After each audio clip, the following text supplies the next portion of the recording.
Coba bayangin skenario ini di lapangan ya.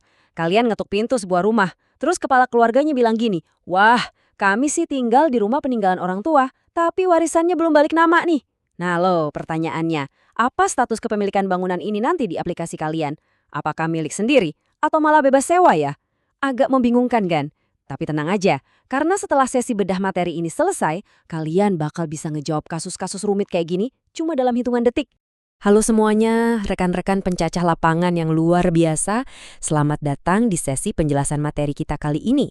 Saya semangat banget nih hari ini, karena kita bakal membedah tuntas panduan definitif buat blok sosial ekonomi di Sensus Ekonomi 2026, spesifiknya soal status kepemilikan bangunan tempat tinggal.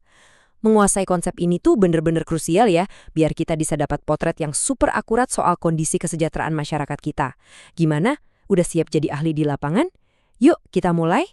Oke, kita langsung aja lihat peta jalan kita hari ini. Ada 5 hal yang bakal kita bahas cepat. Tujuan dan konsep dasar, terus 5 opsi status, aturan lanjutan, teknik probing, dan terakhir pastinya bedah kasus khusus. Kita masuk ke bagian pertama ya, tujuan dan konsep dasar. Kita samain frekuensi dulu nih soal fondasinya. Jadi, kenapa sih kita repot-repot nanyain hal ini di lapangan? Ada 4 alasan utamanya. Mulai dari pengen tahu status penguasaan aktualnya gimana, mengidentifikasi kondisi huniannya, ngukur tingkat kepemilikan rumah secara nasional, sampai pada akhirnya ini tuh buat dukung analisis kesejahteraan sosial ekonomi. Gampangnya gini, ketelitian kalian milih kode di aplikasi itu, efek dominonya panjang banget sampai ke pembuatan kebijakan-kebijakan penting di masa depan. Nah, ini dia aturan emasnya. Tolong diingat baik-baik ya. Status penguasaan itu adalah kondisi aktual secara de facto atas bangunan yang lagi ditempati pas kalian melakukan pencacahan. Garis bawahi kata bangunan dan de facto ya. Maksudnya apa? Kita tuh cuma fokus ke siapa yang nguasain bangunannya secara nyata saat itu. Jadi status ini nggak melulu harus sejalan sama nama yang ada di dokumen kepemilikan tanah. Oke, lanjut ke bagian kedua. 5 opsi status kepemilikan. Ini nih kategori yang bakal jadi menu harian kalian di aplikasi. Mari kita bedah ke-5 opsinya. Anggap aja ini jalan pintas mental buat kalian ya. Pertama, milik sendiri. Ya berarti dia nguasain bangunan dan nggak perlu bayar sewa rutin. Kedua, kontrak atau sewa. Ini ada pembayaran rutin tapi bangunannya bukan milik mereka. Ketiga, bebas sewa. Nggak bayar apa-apa tapi juga bukan miliknya. Keempat, dinas. Nah, kuncinya di sini. Ada ikatan sama pekerjaan atau instansi. Dan kelima, lainnya. Ini keranjang buat nampung kasus-kasus unik yang nggak masuk di 4 kategori tadi. Di lapangan, 2 hal ini sering banget bikin bingung nih. Milik sendiri versus bebas sewa. Gini, tinggal di sebuah rumah tanpa bayar sepeser pun, itu nggak otomatis bikin rumahnya jadi milik sendiri loh. Kalau bangunan itu secara resmi dikuasai oleh kepala keluarga atau anggota keluarga di rumah itu, meskipun, catat ya, meskipun masih nyicil KPR, itu tetap masuk milik sendiri. Tapi kalau mereka cuma numpang tanpa bayar, contohnya pasangan keluarga muda yang masih tinggal di rumah mertua, nah itu jatuhnya di kategori bebas sewa. Terus gimana bedanya kontrak atau sewa dengan rumah dinas? Kadang kelihatannya mirip kan, sama-sama ada potongan biaya tiap bulan. Tapi bedanya lumayan fundamental. Kontrak itu murni transaksional, sifatnya komersial banget. Sementara kalau status dinas, hak buat tinggal di situ benar-benar bergantung sama jabatan atau institusi kerjaannya.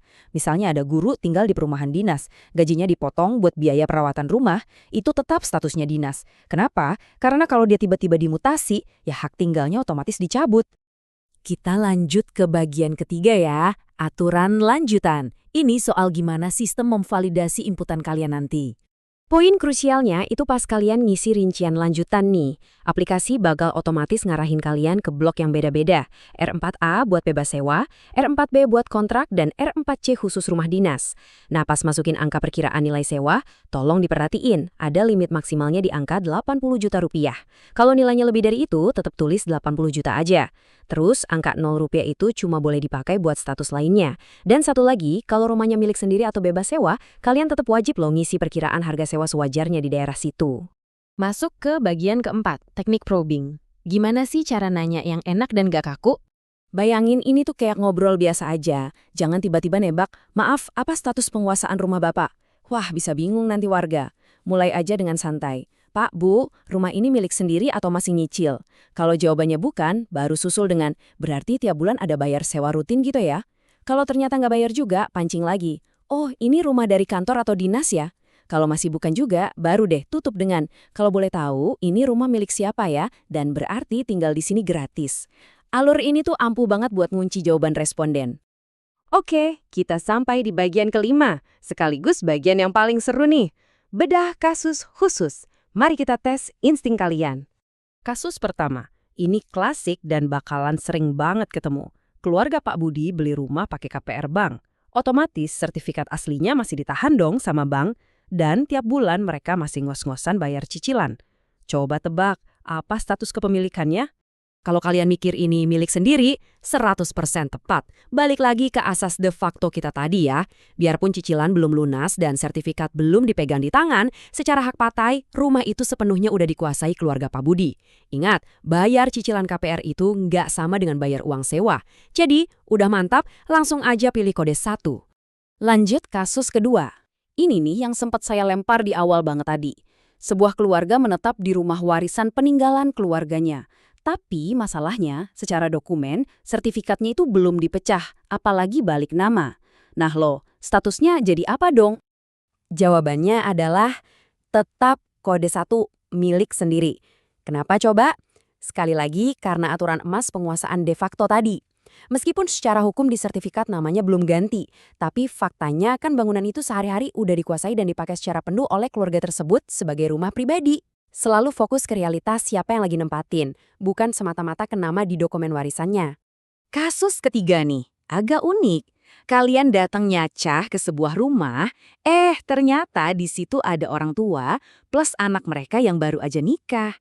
Pasangan suami istri baru ini belum sempat bikin kakak sendiri, jadi mereka sekedar nempatin kamar belakang di rumah orang tuanya. Gimana cara kalian mencatat si pasutri baru ini? Nah, yang paling menarik di sini adalah cara kita misahin rumah tangganya. Pasutri baru ini wajib banget loh kalian catat sebagai satu keluarga yang terpisah menggunakan dokumen dummy, walaupun mereka posisinya cuma numpang. Dan buat pasutri ini, status hunian mereka jatuhnya di kode 3, bebas sewa. Terus gimana buat isian nilai sewanya? Gampang, perkiraan nilai sewanya tinggal ngikutin taksiran harga sewa dari keseluruhan rumah orang tuanya itu. Oke, masuk ke kasus terakhir kita. Bayangin aja, kalian lagi tugas di daerah pedalaman. Ada satu keluarga yang tinggalnya itu di dalam balai suku atau rumah adat komunal gitu. Artinya bangunan itu dikuasai bareng-bareng secara kolektif oleh masyarakat adat sana, bukan properti milik satu individu. Kalau ketemu yang begini, gimana? Cakep. Kalau kondisinya gini, ini masuk ke kode 5 lainnya. Kan nggak disewa, nggak dimiliki secara individu, dan pastinya bukan rumah dinas juga. Tapi ingat ya, tugas kalian nggak berhenti cuma dimiliki kode 5 aja. Kalian bener-bener wajib ngetik keterangan kayak rumah adat dengan jelas di aplikasinya, biar pengawas ngerti alasan kalian. Oh ya, khusus buat kasus kode 5 ini, kalian boleh ngisi angka 0 untuk perkiraan nilai sewanya. Sebagai penutup sesi kita, saya cuma pengen nitip satu prinsip utama ini aja buat di lapangan. Tolong diingat ya, bukti dokumen kayak sertifikat itu emang penting buat ditanyain. Tapi pada akhirnya, penguasaan de facto lah yang mutlak nentuin status hunian. Fokus aja ngelihat realitas siapa yang nguasain bangunan itu secara fisik. Kalau kalian udah ngeresep prinsip ini beserta 5 opsi tadi, wah saya yakin 100% kalian udah siap tempur buat ngumpulin data berkualitas tinggi di Sensus Ekonomi 2026. Makasih banyak ya udah luangin waktu belajar bareng hari ini. Tetap jaga kesehatan, semangat terus, dan sampai jumpa di sesi bedah materi berikutnya.